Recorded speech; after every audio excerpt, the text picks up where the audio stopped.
नमस्कार विद्यार्थियों, जैसा कि आपको पता है हम महत्वपूर्ण राजस्थान जीके के प्रश्नों के बारे में बात कर रहे थे, जिसमें हम भूगोल का, जैसा कि मैंने आपको बताया था, भूगोल के हम 2138 महत्वपूर्ण प्रश्नों के बारे में बात करेंगे। राजस्थान के इतिहास के 857 प्रश्नों के बारे में बात करेंगे, व्याख्या समेत होंगे क्वेश्चन वगैरह सारे, ठीक है। राजस्थान की कला संस्कृति के हम 1149 प्रश्नों के बारे में बात करेंगे। राजनीति के बारे में 229 प्रश्नों के बारे में बात करेंगे और विविध के अंदर हम 312 प्रश्नों के बारे में बात करेंगे, ठीक है। तो ऐसा पूरा का पूरा हमारा शेड्यूल है और इसके बारे में बात करेंगे, जिसमें अपना पहला अध्याय चल रहा है राजस्थान का संक्षिप्त अवलोकन। इसके अंदर जो भी राजस्थान के जीके के प्रश्न जो आपसे पूछे गए थे उनके बारे में बात कर रहे थे। ये पीडीएफ दोस्तों 523 पेज की होने वाली है, ठीक है। तो कुल मिलाकर आप इसको ज़रूर डाउनलोड कीजिएगा, लिंक आपको डिस्क्रिप्शन में मिल जाएगा। इसको अच्छे से पढ़ने का प्रयास करें। यहाँ पर राजस्थान जीके के आपको वो प्रश्न देखने को मिलेंगे जो आगामी एग्जाम्स के लिए बहुत ही महत्वपूर्ण है और संभावित प्रश्न हैं।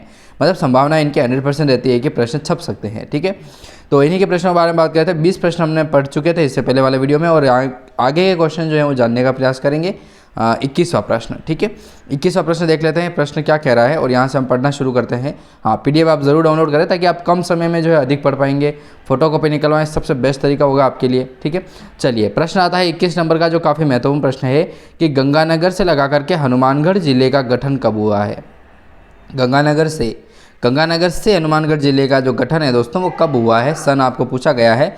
आपके ऑप्शन 4 हैं और चारों ऑप्शन आपके सामने हैं। ये प्रश्न पूछा गया है पटवार परीक्षा 2020 की जो वैकेंसी थी उसके अंदर पूछा गया था और एग्जाम हुआ था 24 अक्टूबर 2021 को, शिफ्ट नंबर 3 में पूछा गया था, ठीक है।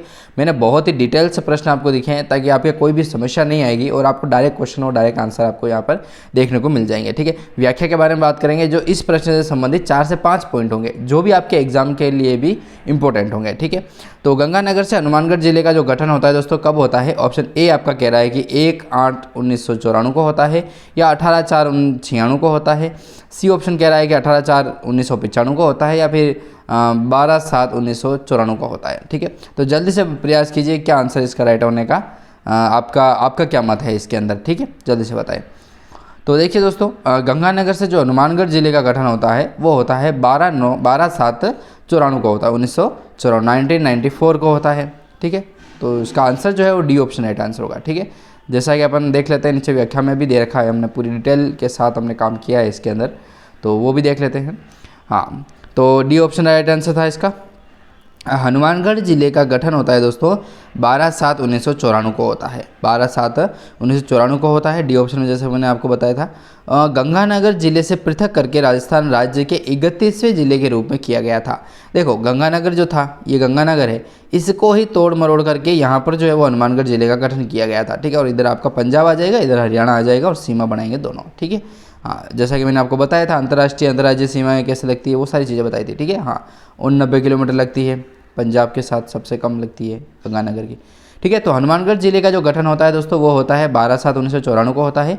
गंगानगर जिले से इसको पृथक कर दिया जाता है, 31वां जिला बना दिया जाता है जिसको नाम दिया जाता है हनुमानगढ़, ठीक है।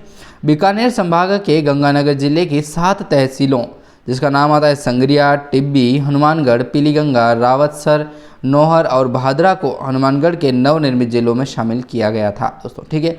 हनुमानगढ़ से संबंधित एक बहुत अच्छे टीचर हैं राकेश जी फुल्का सर और राकेश जी भाटी सर, ठीक है। वो भी आपको देखने को मिलेंगे जस्ट हमारे इस चैनल पर ही। और रावत सर जो है वहीं पर रहने वाले हैं, रावत सर के ही, तो बहुत अच्छी बात है, ठीक है। तो रावत सर हनुमानगढ़ जो है दोस्तों वहीं पर जो है वो अपने इनको जोड़ा गया था, ठीक है। हनुमानगढ़ संगरिया हो गया, टिब्बी स्थान हो गया, हनुमानगढ़, पीलीगंगा, रावतसर, पीलीगंगा, ठीक है, आपने सुना ही होगा, एक सभ्यता भी है पीलीगंगा, ठीक है। रावतसर, नौहर, भादरा को हनुमानगढ़ में नवनिर्मित जिलों में जो है वो शामिल किया गया था। चलिए, अगला प्रश्न देख लेते हैं। 22 नंबर का प्रश्न क्या कह रहा है, देखो आंसर इसके नीचे ही दे रखे हैं मैंने आपको, ठीक है। कोई देख रहा है कोई कुछ है तो वो आपकी जिम्मेदारी आपके स्वयं पर है, ठीक है। आप एक बार मेरे हिसाब से ये बढ़िया है कि क्वेश्चन पढ़ो, ऑप्शन देखो, फिर आपका आंसर एक अपना मत बनता है ना यार। अपन ने कुछ तो पढ़ा होगा, इतने जीवन इतने बड़े हो गए अपन, तो अपना अंदाज लगाओ कैसे प्रश्न राइट हो सकता है कैसे। बाकी व्याख्या में मैंने आपको वैसे भी डिटेल दे ही रहा हूँ, वैसे कोई समस्या आपकी आएगी नहीं, ठीक है।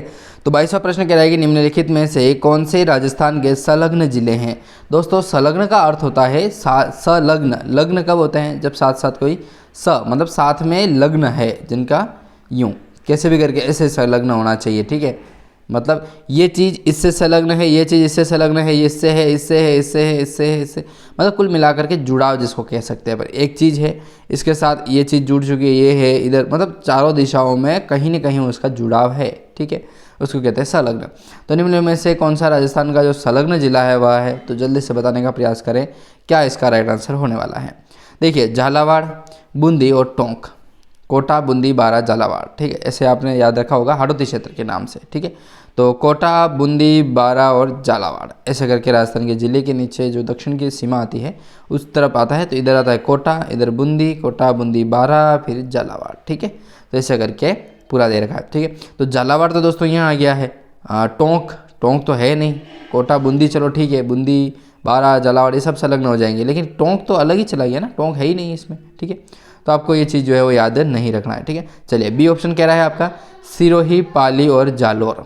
देखिए दोस्तों ये भले आपका थोड़ा बैठ रहा है क्योंकि सिरोही के जस्ट पास में ही पाली है और पाली के पास में ही जालोर, ठीक है।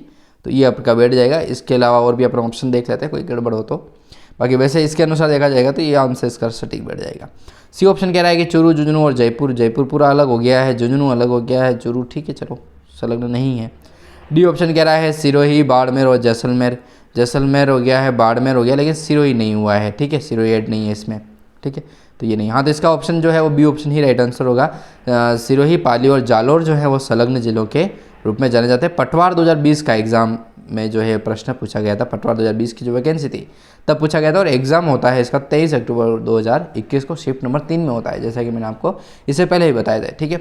शिफ्ट नंबर 4 में होगा, हाँ 4 में, ठीक है। 22 वाला जो था वो 3 में था और 23 वाला जो है वो 4 में होता है, ठीक है। तो पटवार का 2020 में होता है, 23 अक्टूबर 2021 को एग्ज़ाम होता है, ठीक है। मतलब आपको कुल मिलाकर के वैकेंसी आती है 2020 में और 2021 में आपका एग्ज़ाम जो है कंडक्ट कराया जाता है अक्टूबर में। मतलब पढ़ाई का समय तो मिलता है दोस्तों, वैकेंसी आने के बाद भी अगर पढ़ाई करना चाहे ना कोई तो कर सकता है, कोई समस्या नहीं होती है, ठीक है। तो बी ऑप्शन राइट आंसर था। सिरोही, पाली, जालोर राजस्थान के संलग्न जिले हैं। क्षेत्रफल की दृष्टि से राजस्थान भारत का सबसे बड़ा राज्य है। देखो क्षेत्रफल की दृष्टि से 3,42,239 वर्ग किलोमीटर क्षेत्रफल रखता है राजस्थान अपना। तो भारत का परसेंट कितना है पता है आपको? 10.41, जैसा कि यहाँ दिखा रखा है वैसे भी। तो राजस्थान का जो भारत का सबसे बड़ा राज्य है, ठीक है, राजस्थान। जब मध्य प्रदेश से सुनील टप्पा करके एक क्षेत्र जो था वो अलग कर दिया जाता है, उसके बाद पहले मध्य प्रदेश बड़ा था जिसमें सुनील टप्पा जो है राजस्थान में मिला दिया जाता है। तो राजस्थान बड़ा होगा ना, जिस चीज़ से कम किया है तो वो तो कम होगी, जिसमें मिलाया है वो बड़ा होगा, तो राजस्थान बड़ा हो गया था, ठीक है, इसी कारण से। तो यह भारत के कुल क्षेत्रफल का 10.41% है दोस्तों। राजस्थान की सीमा दक्षिण पश्चिम में गुजरात से लगती है, दक्षिण पूर्व में मध्य प्रदेश से लगती है, उत्तर पूर्व में उत्तर प्रदेश से लगती है, और हरियाणा तथा उत्तर में पंजाब से लगती है। जैसा कि मैंने आपको बताया था ये राजस्थान है। चलो मैं पूरा बता देता हूँ आपको, ठीक है, ताकि आपके डाउट जो है वो सारे क्लियर हो जाएंगे, ठीक है। राजस्थान की आकृति पतंगाकार है, तो मैं ऐसे ही राजस्थान को बनाता हूँ। ये आपका पूरब हो गया है, ये आपका पश्चिम, ये आपका उत्तर और ये आपका दक्षिण हो चुका है, ठीक है। अब ये कह रहा है कि राजस्थान की सीमा जो है वो दक्षिण पश्चिम में गुजरात से लगती है। तो ये पश्चिम और ये दक्षिण, तो दक्षिण पश्चिम यहाँ पर जैसे पाकिस्तान की सीमा खत्म होती है तो यहाँ से गुजरात लगता है इतना, ठीक है। फिर यूँ कह रहा है कि दक्षिण पूर्व में मध्य प्रदेश से लगती है, तो ये दक्षिण और ये पूरब इधर मध्य प्रदेश की लगती है, यहाँ तक की लगती है, ठीक है, 1600 किलोमीटर मध्य प्रदेश की। फिर उत्तर पूर्व में उत्तर प्रदेश की लगती है, तो ये उत्तर प्रदेश, ये सीमा जो है वो यूपी से लगती है, ठीक है, यूपी से लगती है, उत्तर प्रदेश से लगती है। और हरियाणा तथा उत्तर प्रदेश में जो है हरियाणा तथा उत्तर में जो है पंजाब से लगती है। तो ये उत्तर में लगती, उत्तर जो है ना, उत्तर पूरब तो नहीं कह सकते, उत्तर पूर्व तो यूपी का आ गया पूरा, लेकिन देखा जाए तो उत्तर की सीमा जो है लगभग थोड़ा थोड़ा पूर्व भी देख लीजिए आप, तो ये यहाँ पर आता है, ये बीच का बॉर्डर आ गया, इधर पंजाब और इधर आपके हरियाणा आ गया।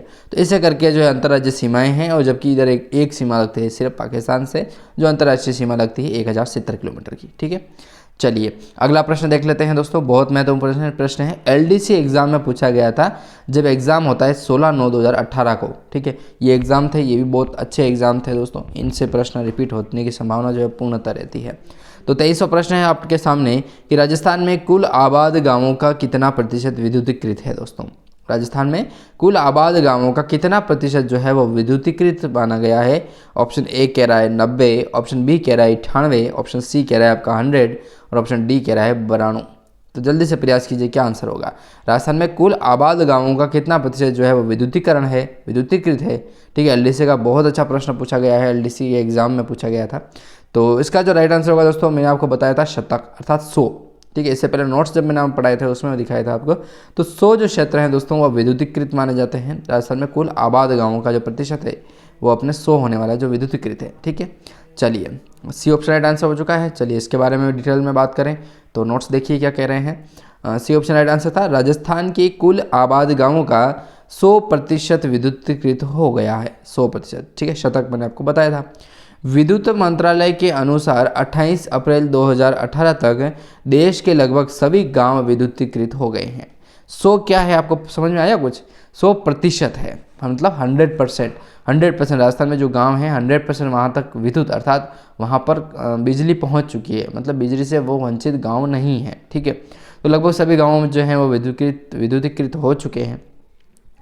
पिछले 2 वर्षों यानी 2017, 2018 और 2018-2019, 28 अप्रैल 2018 तक, कब की बात हो रही है तो 28 अप्रैल 2018 तक जो है वो दीनदयाल उपाध्याय ग्राम ज्योति योजना, एक योजना चलाई गई थी हर गांव तक जो बिजली पहुंचाने की एक योजना थी, जिसका नाम था दीनदयाल उपाध्याय ग्राम ज्योति योजना। ठीक है, नाम से पता चल रहा है। देखो दीनदयाल जी के नाम उपाध्याय के नाम पर रखा गया था, लेकिन ग्राम ज्योति योजना यहाँ से पता पड़ रहा है ना, ज्योति कब आएगी? जब बिजली पहुँचेगी तब ज्योति आएगी ना। तो DDU-GJY ये आपको याद रखना पड़ेगा, इस योजना का नाम है। तो इसके तहत जो है दोस्तों वो 5251 गैर विद्युतीकृत आबादी वाले गांवों का विद्युतीकरण किया गया था दोस्तों। ठीक है, 5251 ऐसे गांव थे जो बिना बिजली के चल रहे थे, चाहे वो जैसलमेर से हो, चाहे आपका इधर धौलपुर से हो, चाहे गंगानगर से हो, चाहे आपका डूंगरपुर बांसवाड़ा से संबंधित हो। कुल मिलाकर के पूरा राजस्थान कवर किया गया और 5251 जो गैर विद्युतीकृत आबादी वाले क्षेत्र थे उन पर बिजली उपलब्ध करवाई गई थी। ठीक है, चलिए अगला प्रश्न क्या कह रहा है उसके बारे में बात करते हैं। बहुत महत्वपूर्ण प्रश्न है, 24वां प्रश्न जो आपका एग्जाम में पूछा गया था, एलडीसी एग्जाम 12/8/2018 को जो एग्जाम होता है उसमें पूछा गया था। यह भी काफ़ी इंपॉर्टेंट प्रश्न है। चलिए प्रश्न कह रहा है कि निम्न में से राजस्थान के कौन से जिले का प्रतीक मोर है? दोस्तों जल्दी से बताइए, निम्न में से ऐसा कौन सा जिला है जिसका प्रतीक चिन्ह जो है वो मोर माना जाता है? जिला बताना है आपको। राजस्थान के बारे में बात नहीं हो रही है, चिंकारा के बारे में बात नहीं हो रही है, ऊँट के बारे में बात नहीं हो रही है, आपको यहाँ पर पक्षी बताना है, लेकिन कौन सा जिसका प्रतीक माना जाता है जिले का, ऐसा पक्षी बताना है जो किसी एक जिले का पर्टिकुलर माना जाता है। ठीक है, ए ऑप्शन कह रहा है कि अजमेर का है, बी ऑप्शन कह रहा है भीलवाड़ा, सी ऑप्शन कह रहा है दौसा और डी ऑप्शन कह रहा है हनुमानगढ़। दोस्तों 15 मिनट तो हो चुके हैं मुझे। ठीक है, तो अजमेर, भीलवाड़ा, दौसा, हनुमानगढ़, जल्दी से बताइए आंसर क्या होगा। मोर जो है वो प्रतीक चिन्ह किस जिले का माना जाता है? ठीक है, जल्दी से बताना है। देखो वाड़ा भीलवाड़ा, क्या आंसर होगा इसका? बी ऑप्शन राइट आंसर होगा। भीलवाड़ा का जो प्रतीक चिन्ह है वह मोर माना जाता है। क्या माना जाता है? मोर। ठीक है, याद रखना है आपको भीलवाड़ा। चलिए अब इसके बारे में अपन कुछ डिटेल्स में भी बात करेंगे ना, अपने को तो डिटेल्स में बात करना बनता है अपने को तो। ठीक है, तो चलिए डिटेल देख लेते हैं क्या कह रहा है ये। Rajasthan, B option right answer था। भीलवाड़ा जिले का प्रतीक चिन्ह जो है दोस्तों वो मोर पक्षी को माना गया है। राजस्थान राज्य ने प्रदेश के 33 प्रजातियों को बचाने के लिए, देखो कुल 33 प्रजातियां हैं, उनको बचाने के लिए एक नया पहल की है। ठीक है, प्रत्येक जिले को अब किसी वन्य जीव या पशु या पक्षी के नाम से जाना जाएगा। राजस्थान देश का ऐसा पहला राज्य होगा जिसने वन्य जीवों के अनुसार जिलों का मस्कट अर्थात शुभंकर तय किया है। ये बहुत गर्व का विषय है राजस्थान के लिए कि सबसे पहले पूरे भारत में सबसे पहले एक अच्छी सी मुहिम चलाई गई, जिसमें होता है क्या है दोस्तों कि जैसे राजस्थान है, अब 33 जिले, 33 प्रजातियां ऐसी है, पक्षियों की हो गई, चाहे वो जीवों की हो गई, इनकी पशुओं की हो गई, पक्षियों की हो गई, तो 33 ऐसे जीव हैं जो बहुत ही संकटग्रस्त हैं या उनकी देखभाल नहीं हो पा रही। तो इन्होंने क्या किया कि जिस आबादी में जिस पक्षी की आबादी जिस जिले में ज़्यादा है उसको उसका शुभंकर बना दिया, घोषित कर दिया। तो मतलब जैसे अपने यहाँ का मोर हो गया, भीलवाड़ा का जैसे मोर हो गया, तो भीलवाड़ा के जो लोग हैं वो मोर को अधिक बढ़ावा देंगे। दाना मोर का दिखा है तो उसको दाना डालेंगे, उसका केयर करेंगे, पानी के लिए परिंदे बनाएंगे, वो सारी व्यवस्था जो है वो उपलब्ध करवाने का प्रयास उनका खुद का स्वयं का रहेगा और लोग अपना समर्पण देंगे उसके लिए। ठीक है, तो एक काफ़ी अच्छी मुहिम जो है वो चलाई गई थी हर एक जिले के द्वारा और शुभंकर तय किए गए थे ताकि पर्टिकुलर हर चीज़ का पता पड़ सके। अब जैसे कि अपने उदयपुर में बाघ है ही नहीं और हम बाघ संरक्षण काम करना चाह रहे हैं, भाई कैसे करेंगे, बाघ है ही नहीं, किसका संरक्षण करोगे तुम। यदि रणथंभौर वाले कह देते हैं कि हम तो बाघ का संरक्षण करने के लिए तैयार हैं, हम उनके लिए जंगल नहीं काटेंगे, हम उनके लिए लकड़ी लेने के लिए जंगल में नहीं जाएंगे, हम उनको डिस्टर्ब नहीं करेंगे, कुछ नहीं करेंगे, तो बहुत अच्छी बात है ना, तो वो उनके लिए संभव है, तो बात हो जानी चाहिए, सही है, कोई गलत नहीं है इसमें, तो ऐसा ही होना चाहिए, ठीक है ना। तो जिलों के लिए जो है वो शुभंकर तय किए गए थे और 33 प्रजातियाँ इसमें थी, जिसमें से भिलवाड़ा मोर पक्षी को माना गया और कब्र बिज्जू माना गया था, उदयपुर को कब्र बिज्जू दिया गया था कि कब्र बिज्जू की देखभाल करो तुम, ठीक है। और कब्र बिज्जू हमारे गांव में भी एक बार आया था, तो मतलब दिख जाते हैं, ऐसा कोई दिक्कत नहीं है, संकटग्रस्त के अंदर नहीं आते। अब मैं आपको एक महत्वपूर्ण ऐसा प्रश्न बताने वाला जो कृषि पर्यवेक्षक भर्ती 2018 जो इसका एग्ज़ाम मैंने भी दिया था, उसमें यह प्रश्न जो है वो पूछा गया था, जो काफ़ी महत्वपूर्ण भी था और बहुत अच्छे तरीके से इसको जो है वो पूछा गया था आपसे, ठीक है ना। तो प्रश्न है आपका 25 नंबर का प्रश्न आता है कि राजस्थान की भाषा के लिए सॉरी दोस्तों, राम राम जय सामरा सेठ। प्रश्न पूछा गया है आपसे कि राजस्थान की भाषा के लिए ठीक है ना, राजस्थान की भाषा के लिए राजस्थानी शब्द का प्रयोग सर्वप्रथम किसने किया था दोस्तों। देखो, राजस्थान की भाषा के लिए राजस्थानी भाषा का प्रयोग जो है वो सर्वप्रथम किसने किया, प्रश्न ऐसा है, समझने के लिए समझें आप थोड़ा, ठीक है। अब इसमें आपके कर्नल जेम्स टोड का ऑप्शन ज़रूर देखने को मिलेगा, आपको कंफ्यूज नहीं होना है, यहाँ पर बात की जा रही राजस्थानी भाषा के बारे में, ठीक है। देखो, राजस्थान की भाषा जिसका नाम है राजस्थानी, उसका शब्द जो है वो सर्वप्रथम किसने किया था। ऑप्शन ए आपका कह रहा है कि कवि कुशल लाभ के द्वारा किया गया था, बी ऑप्शन कह रहा है सूर्यमल मिश्रण के द्वारा किया गया था, सी ऑप्शन कह रहा है जॉर्ज अब्राहम ग्रियर्सन के द्वारा किया गया था और डी ऑप्शन कह रहा है कर्नल जेम्स टोड। जैसा कि मैंने आपको बताया था, ऑप्शन में आपको ये देखने को मिलेगा, कंफ्यूज करने के लिए मिलेगा आपको, जबकि ऐसा अपने को नहीं होना है। कृषि पर्यवेक्षक भर्ती परीक्षा 2018 में यह प्रश्न पूछा गया था और पेपर सेंटर का यह काफ़ी महत्वपूर्ण प्रश्न भी है, ठीक है। तो राजस्थानी भाषा का जो सर्वप्रथम प्रयोग है वो कर्नल जेम्स टोड के द्वारा नहीं होकर के जॉर्ज अब्राहम ग्रियर्सन के द्वारा होता है, याद रखिएगा, जॉर्ज अब्राहम ग्रियर्सन, ठीक है। चलिए इसकी डिटेल्स के बारे में बात कर लेते हैं, क्या कह रही है डिटेलिंग इसकी। चलिए, डिटेल कह रहा है इसके बारे में कि जॉर्ज अब्राहम ग्रियर्सन ने पहली बार राजस्थान की भाषा के लिए राजस्थानी शब्द का प्रयोग किया था। राजस्थानी शब्द का प्रयोग जो है वो जॉर्ज अब्राहम ग्रियर्सन के द्वारा राजस्थान की भाषा के रूप में किया गया था। 1912 ईस्वी में भारत के भाषाई सर्वेक्षण में इस शब्द का उपयोग किया गया था।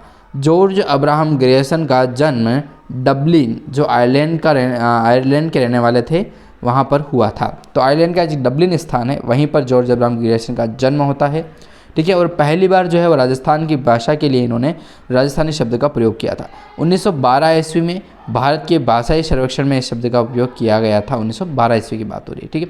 तो इस तरीके से हमने 25 में 2 प्रश्नों के बारे में बात की है दोस्तों। देखो, प्रश्न हम धीरे धीरे ही सोल्व कर पा रहे हैं क्योंकि हमको डिटेलिंग में बात करनी होती है। यदि आप जैसा कहेंगे वैसे मैं पढ़ने के लिए तैयार हूँ, जैसा पढ़ाने के लिए तैयार हूँ, जैसा आप बोलेंगे वैसा करने के लिए तैयार हूँ। तो आपका बहुत बहुत आभार यदि इस वीडियो को आपने यहाँ तक देखा है।